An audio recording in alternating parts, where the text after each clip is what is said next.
Okay, thanks, Ian. Nice of you to spend the time to talk to us today. Let's talk first of all about the album. You're going to be doing a tour of North America in support of the new album, which is called Sounds That Can't Be Made.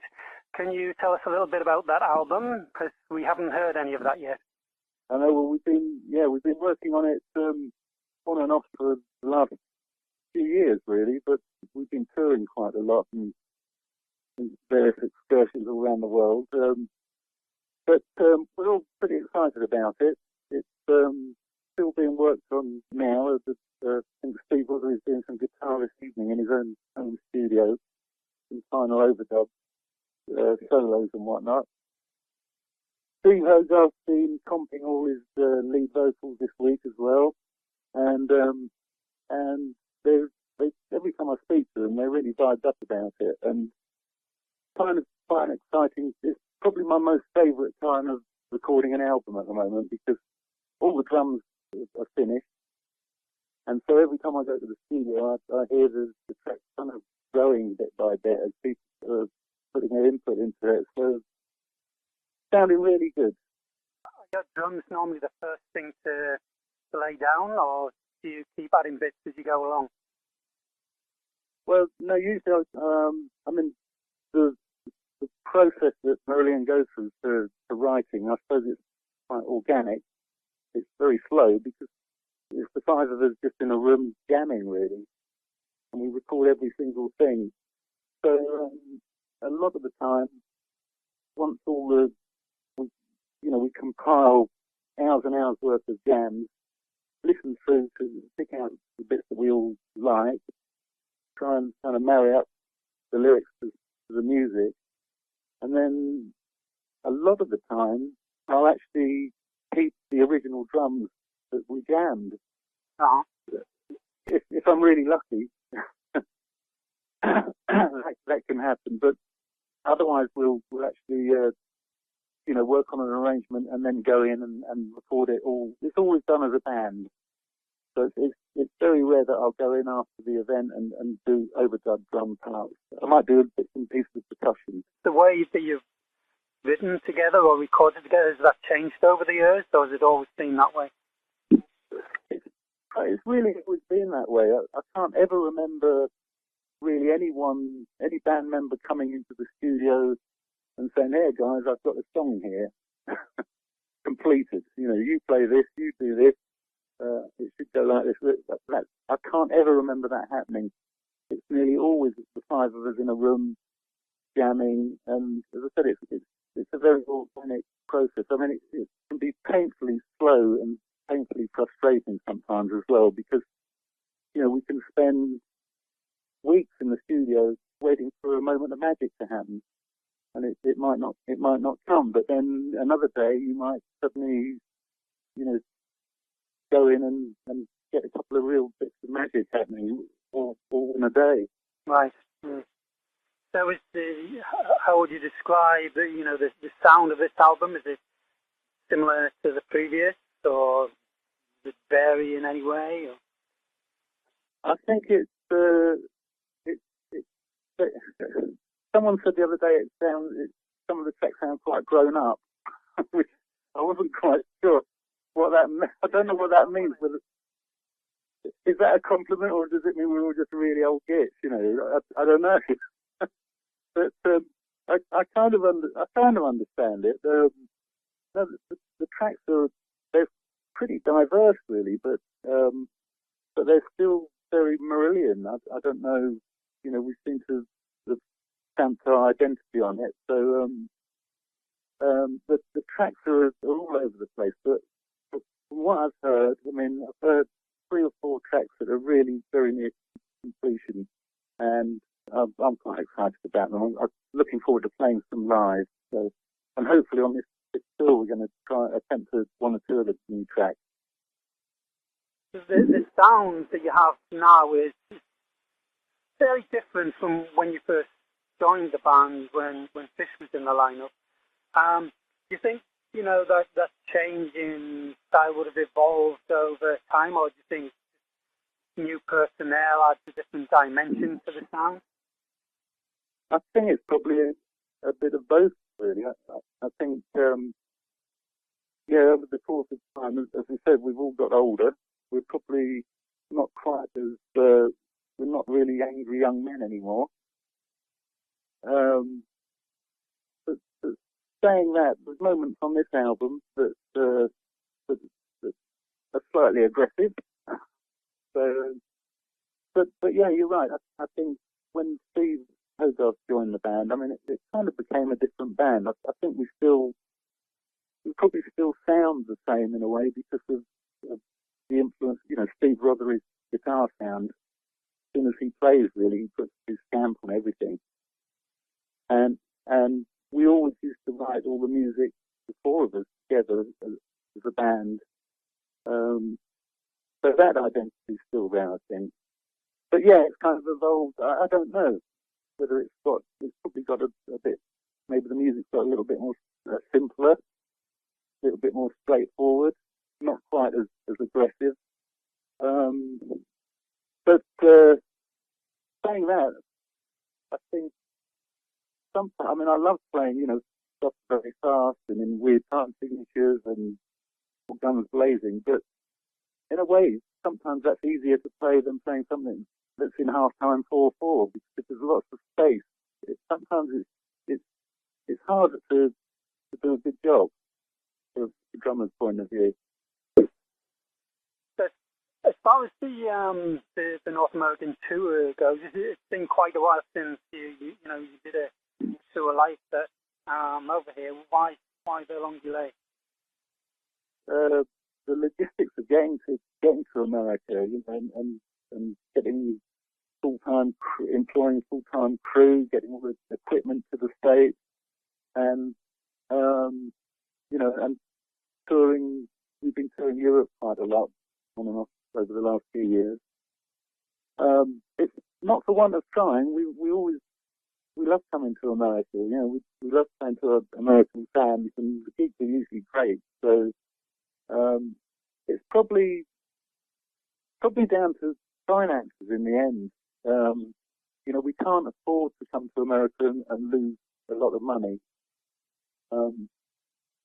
Which, I mean, on that last tour, I think what happened, what might have been the tour before, we said we just can't afford to come to America, and some fans said, well, look, we'll start a tour fund and raise some money.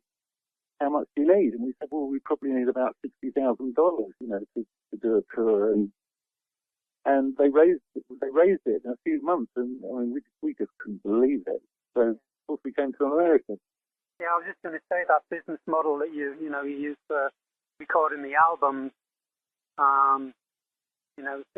you consider using that for touring, but as you just said, you did that time, yeah.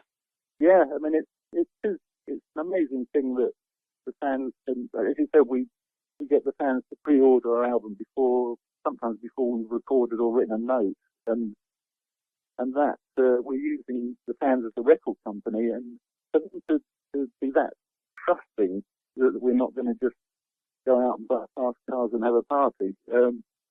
I think it's an amazing thing, and plus it gives us the freedom. I mean, we've always kind of done whatever we wanted as far as music, but it gives us the freedom, and more importantly, it means that we own our own music. Yeah, it must be gratifying to know that you've got that level of support and respect and admiration from your fans who are there for you. It is amazing. It's absolutely amazing. With regard to your playing 2 shows in Los Angeles at the House of Blues on Sunset Boulevard on June the 27th and the 28th, will there be a difference between the 2 shows? Yeah, we've kind of rehearsed up about 2 completely different, well, nearly completely different sets. So hopefully each show will be very different. We're not sure 100% yet whether we're going to play some of the songs for both nights. But at the moment we have 2 completely separate sets for where we're doing 2 nights in any city. So it'll have to be kind of fine-tuned. I mean, we've got the first gig in Washington, which is a 1-night show, and then we've got 2 nights in New York, and that's when we'll decide which sets are working best maybe we'll mix them up again. But yeah, wherever we are for 2 nights, hopefully it'll be 2 completely different sets. Of course, whoever comes to the first night, and they're gonna moan that we don't play the same stuff the next night, aren't they? Or Well, you can't please all the people all the time, you know. no, we try our best, but I mean, we've got such a vast back catalogue as well. Yeah, exactly. To choose from. So, and whenever we decide on a set, we usually get emails from fans saying, "Could you please play this number for us? It's my birthday or something," and it's kind of, oh no, it's the one number we weren't going to play. Right. I'd like to take you, you know, back in time now to when you were a teenager. What was it that first got you into music? And, you know, when you know, what were you listening to at the time? And started as a drummer, you know, did you ever, you know, dream that you would end up making that as your career? Well, I was kind of fortunate because, you know, I speak to people, young people now, and I say, "What do you want to do for a living?" And they say, "Oh, I don't know yet." But I never really had that problem. So from just after I was an embryo, I think I wanted to be a drummer. What happened? I started getting into drums when I was about 6 years old. And my father was a violinist, classical violinist. So, and he also used to do lots of West End shows in London. So in my early teens, I used to go and sit in the orchestra pits for some of these shows.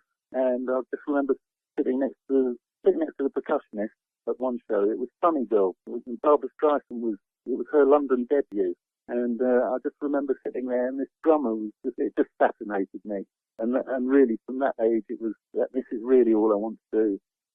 So I just, you know, I was in a jazz orchestra at school, from the age of about 12, 13. Had lessons. Then I went, you know, played with all sorts of bands. Then I went to School of Music for a couple of years, from the age of about 17, 18. And then I left there because I just wanted to be in a rock band. And so really, it's just been drums for my whole life, really. I've never really done anything else. And as far as the stuff I was listening to, I was, you know, as I said, at school, I was the age of 13, 14, and I was very fortunate to have a music teacher at school that used to bring over, he was totally into jazz, big band jazz, and he used to bring over Duke Ellington, Count Basie arrangements for the school orchestra to play, which was unheard of at that time in schools. You know, most school kids were playing recorders, and it wasn't really inspiring. So this guy was a bit of a visionary, really, and he was constantly in battle with all the school authorities trying to get kids good instruments to play on, rather than and Salvation Army cast stuff. So I was very fortunate. So yeah, I was brought up on the kind of big band. But then I got into top bands. I really used to like Led Zeppelin, Deep Purple, all those kind of bands, Floyd, Genesis, Brand X, Billy Cobham, great drummer, you know, Marillion Orchestra, and so I was fortunate. And I met a lot of these people as well, and every time I met them, I used to ask them a question: "Show me something, you know, show me what I'm doing wrong." I'm aware of your time when you played with Steve Hackett. Did you do any session work? Did you play with any other established artists that we might have heard of? Well, I don't know. Yes, Steve Hackett. I mean, between when I left music college, I was doing nearly all studio work. I mean, I'd do anything. You know, I'd just wait for the phone to ring, and whoever rang me, I'd do it. Really. Some gigs you could probably blackmail me with, but I'll keep quiet about this. But but I did a lot of studio work. I mean, lots of TV kind of adverts, jingle stuff. Then through session work, yeah, I don't know, lots of people. Gordon Giltrap band. He was a very unique guitarist. Worked with him for a couple of years, and then I did the Steve Hackett band. I mean, that was a drummer's dream, working with Steve Hackett. He's a really lovely guy. Apart from being just an amazing guitarist, really lovely guy, and I really enjoyed it. And he's a friend, you know, these days. He's a good friend. So, I don't know who else I worked with. Dave Greenslade, you know that name? He was in a band called Colosseum with a drummer called John Heidman. I did sessions for anybody really. I really worked drummer for hire. I worked with some orchestral stuff as well in the West End of London. I played in Hair in that show. I played in that when I was I think I was 17 when I did that show. But I only did it for 6 or 7 weeks. I was betting somebody, but it was very good. I wish I'd recorded it now to play a show like that when I was 17. I mean, the reason I said yes to it was I just had to sit next to the drummer one night to watch the show, and afterwards he asked me if I wanted to do it, and all I remember is seeing lots of naked women on stage all night. I said, yeah, I'll do it, yeah. And sort of on the way home I thought, what have I said? When you eventually joined Marillion, did you ever imagine that it would, you know, last as long as it has? No, I don't think anyone could imagine a band lasting for 30 years, really. I mean, when the Steve Hackett band kind of stopped touring, I kept hearing the name Marillion coming up everywhere. I mean, after Steve Hackett shows, we used to have signing sessions for the fans, and a lot of the fans were saying to me, "What do you think of Marillion? You know, do you like them?" And I hadn't really heard of them. And then one day I opened the paper and it said Marillion need a drummer, and I thought, oh, this is really odd. So I just rang up the management and went along and met them, and I think then they said they found a drummer. So I thought, well, that's the end of that. And I was on tour with Zildjian Cymbals doing a drum clinic tour in England. I got a call saying, could I go along to the studio to help them out because it didn't work out with their drummer. Could I go and help them with their second album, which is Fugazi? So I went along and we got on really well. And then at the end of that recording session, I mean, I did that album as a session. We did a gig, and I just, from that moment really, that gig, I thought there's something magical about this band. You know, there was just something special. So then they asked me to join. So really, we haven't really looked back. So yeah, I don't know. It's just an amazing achievement for any band to stay together as long as we have. I mean, it is like a marriage. You know, we have our ups and downs. We hate each other occasionally. It's a bit. It can be. We have our Spinal Tap moments, but they're less frequent these days. I think that's an age thing. Yeah. Is there any era of your career that you find more enjoyable or that was more fulfilling than others? I'm enjoying things very much at the moment. I really enjoyed my some of the touring I did with Steve Hackett. That was a real highlight for me. When Steve Hogarth first joined the band, that tour, the Season's End tour that we did, that was for me that was quite a magical tour. Maybe it's just we kind of had something to prove, but that was a magical time for me. And some of the gigs we did in South America in the early 90s, they were all quite special as well. I really enjoy going to places I've never been to before, you know, touring.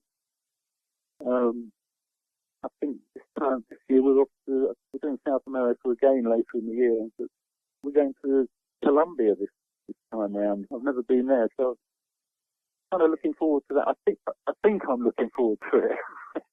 And America, I mean, when I was a kid, you know, as I said, I used to work, all my heroes were American, really, all my drummer heroes. When I was 14, 15, And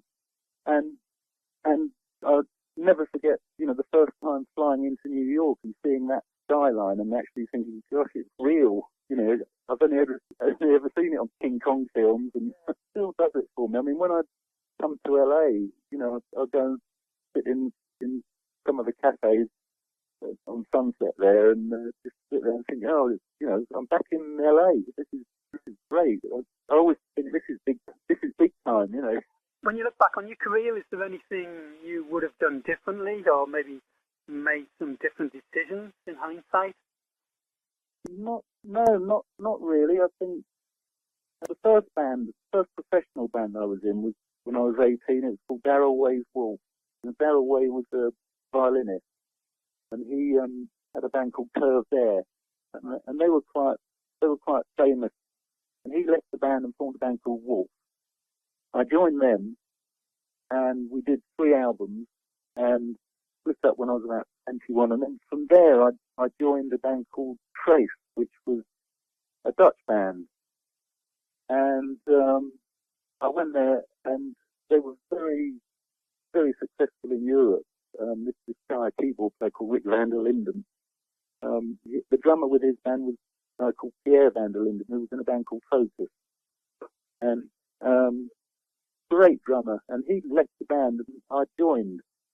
Again, I went over just to do it as a session, and I was with him for probably a couple of years, going around Germany and Europe. And at the time, I'd kind of had enough of it, really, and I was getting very well paid, but I thought, no, I can't do this anymore. And I just left the band, and suddenly I was in Amsterdam, and I thought, oh, this is the worst thing I've done. I'm completely broke. I don't know anyone, and I've left this band, And yeah, at the time I thought that was a really bad decision, but it worked out great because I'd met loads of fantastic musicians in Holland, and I worked with them, and I learned so much. So, in retrospect, it wasn't a bad decision to leave that band, and the time I had in the band I enjoyed. So no, there's nothing that I've changed really. If I'd change anything, I wouldn't be here now, would I? Doing what I'm doing. I was just wondering what you do between Marillion projects. I know, like Steve hosts these guitar clinics, and he's involved with Kino and Transatlantic, and just wondering how do you spend your time between Marillion recording and touring? Well, I try to do as little as possible. It wears me out to see what Pete does. I mean, Pete's just unbelievable. Pete has an hour off, he goes and does an album somewhere, I try and do what I'd like to. I mean, at the moment, it's really been full-time Marillion for me for the last few years. And if I suddenly had a few months there, I'd love to do some more work with Steve Hackett. Just get into a studio with a few close, or people that just want to enjoy playing music and just record something. And I'd like to do that with Steve Hackett and Pete again, actually. Apart from that, in my spare time, I try and play quite a lot of tennis. That's what I like to do. I do like cars. I like playing the sort of performance days and stuff on cars. Not really, no. I try and ruin other people's cars. Yeah. But no, apart from that, I tend to look after all the finances of Marillion as well. And that's can be quite time consuming.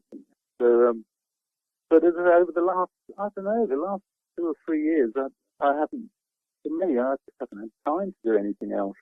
But yeah, if time suddenly happens and Steve Hackett's free, I saw him at a gig a few months ago. He came to our London show, and I said to him, Steve, you fancy doing something again sometime? He said, yeah, he'd love to. So that was great. Okay, just a final couple of quick questions for you to wind up today. Yeah. If you could put together an all-time fantasy band of, past, present musicians all in one band, what would the lineup be? Well, Who could I have? It'd have to probably be John Bonham on drums. I mean, there's several bands, fantasy bands, I should think, but yeah, John Bonham. I might as well just say Led Zeppelin, actually, because I think they were an amazing band. Jeff Beck, maybe on guitar. Then probably there might not be room for vocals, though, if Jeff Beck was in a band. I don't know. Are there any living musicians that you'd like to work with that you haven't, apart from, Steve Hackett you mentioned, you'd like to work with? Oh, I'd love to work with Dave Gilmour, even if it was just, for a couple of minutes. That'd be great to do something with him. No, I think really my favourite band would actually probably be Steve Rother on guitar, Pete Roberts on bass, Steve Hogarth vocals, and myself on drums. Mark Kelly as well. What type of music are you listening to at the moment? Or do you listen to music regularly or not? Well, my son sort of plays guitar. He just wants to be a rock guitar legend. He's about 23. And he, over the last few years, he's always been getting in my car and taking over the iPod, really. And he's always been playing things like System of a Down, Slipknot, all these bands to me. And I thought System of a Down, I think they're a really good band. I really enjoyed listening to them. I've seen them a couple of times. Slipknot, I can't really remember any of the tunes, but I sort of admire the energy and the show that they put on. I quite like bands like Keane. I quite enjoy some of their songs. Elbow, that band as well. I like Coldplay. I don't know if that's unfashionable these days to say I like Coldplay, but I think they're a very good live band, and I think they've got some good songs. And Chris Martin is a great singer. So that's kind of probably about it at the moment. So what's next? Do you have anything in line once the tour is over? Well, the plan at the moment is that the tour goes on for quite some time, actually. It's carrying on now. Really, we're not going to stop working now till April next year. So, yeah, we'll be finishing in April with we hold these conventions every couple of years.